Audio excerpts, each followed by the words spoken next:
ضجت مواقع التواصل الاجتماعي خلال الساعات القليلة الماضية بخبر فقدان الفنان المصري رامز جلال لبصره، لافتين إلى أنه اتخذ قرار اعتزال التمثيل والتخلي عن تقديم البرامج. السلام عليكم ورحمة الله وبركاته. أهلا وسهلا بكم أحبائي متابعي قناة ماما نونا ترند. انتشرت أخبار على مواقع التواصل الاجتماعي تشير إلى أن نجم رمضان وبرنامج المقالب الفنان المصري رامز جلال قد فقد بصره في العين اليسرى بسبب إصابة تعرض لها، وأنه اضطر أن يعتزل تقديم برنامج المقالب.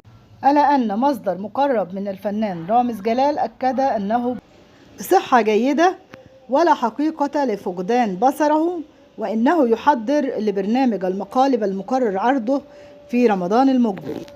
أتمنى له السلامة دائما. أعزائي، شكرا لحسن المتابعة.